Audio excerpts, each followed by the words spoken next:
আমরা দেখতে পাচ্ছি সরকার থেকে বিভিন্ন রকম বিবৃতি আসছে, কখনো বলা হচ্ছে রিভিউ যাওয়া হবে, অর্থাৎ বোঝা যাচ্ছে সরকার কর্মচারীদের বঞ্চনাটা মিটিয়ে দিতে চায় না।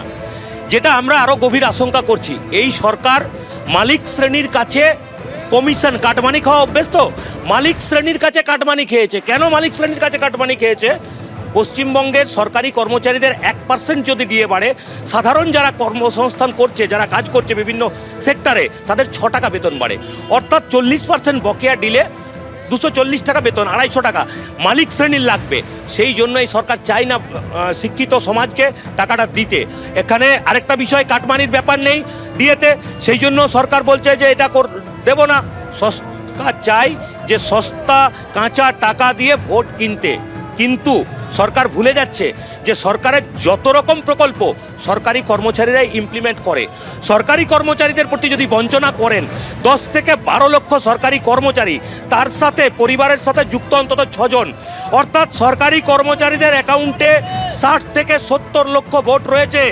আপনি ভাববেন না সরকারি কর্মচারীরা ফেল না, এই ভোটটা যদি আপনার বিরুদ্ধে যায়, আপনি সরকার করতে পারবেন তো? সরকার দেখার যে ক্ষমতা, মানে ক্ষমতায় আসার যে আবার ভাবছেন, সেটা হবে তো? এগিয়ে বাংলাতে এই সীমিত ক্ষমতাটা কিভাবে এলো এবং কার হাত ধরে এলো, 1 নাম্বার। দ্বিতীয় নাম্বার হচ্ছে এই সরকারই আবার তথ্য পেশ করছে যে আপনারা 8 লাখ টাকার ঋণটা দেখছেন, অথচ বাম আমলের থেকে মানে স্টেট জিডিপির সাথে ঋণের যে আনুপাতিক হার সেটা কমে 36% এসে দাঁড়িয়েছে। অর্থাৎ বাম আমলের থেকে আমাদের বর্তমানের অর্থনৈতিক ভিত্তি এখন অনেক বেশি শক্তিশালী।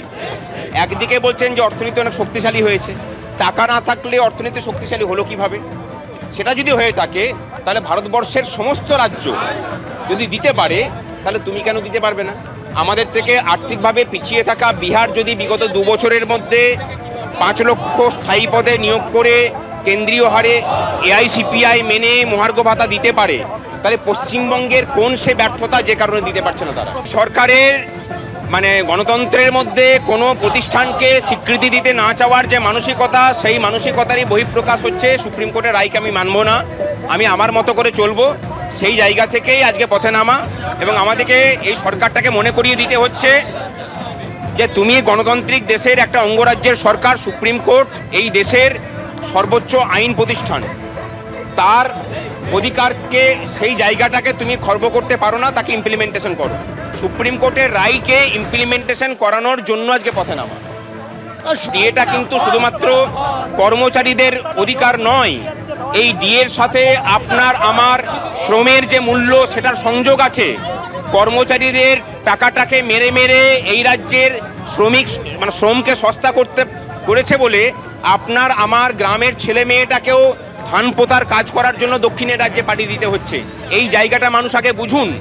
এই লড়াইটা আপনারও লড়াই, সুপ্রিম কোর্টের রায়কে মানতে হবে একটা সরকারকে। আপনি যে সরকারকে ভোট দিয়ে নিয়োজিত করেছেন, সেই দায়িত্বটা আপনারও গণতান্ত্রিক দায়িত্বের মধ্যে পড়ে। অন্যথায় সুপ্রিম কোর্ট আপনার স্বার্থ রক্ষার জন্য যদি কোনো রায় দেয়, সেই রায়ও কিন্তু সরকার মানবে না। আপনাকে শেষ প্রশ্ন করবো যে যদি দেখা যায় যে সরকার কোনো রকম পদক্ষেপ করলো না, তাহলে আপনারা কি পদক্ষেপ করবেন? ধর্মঘট থেকে শুরু করে রাজ্যটাকে অচল করার সমস্ত মানে রাস্তা আমাদের সামনে খোলা আছে। সরকার আমাদেরকে কোন পথে হাঁটাবে সেটা সরকার ঠিক করুক। এবিপি আনন্দ, এগিয়ে থাকে, এগিয়ে রাখে।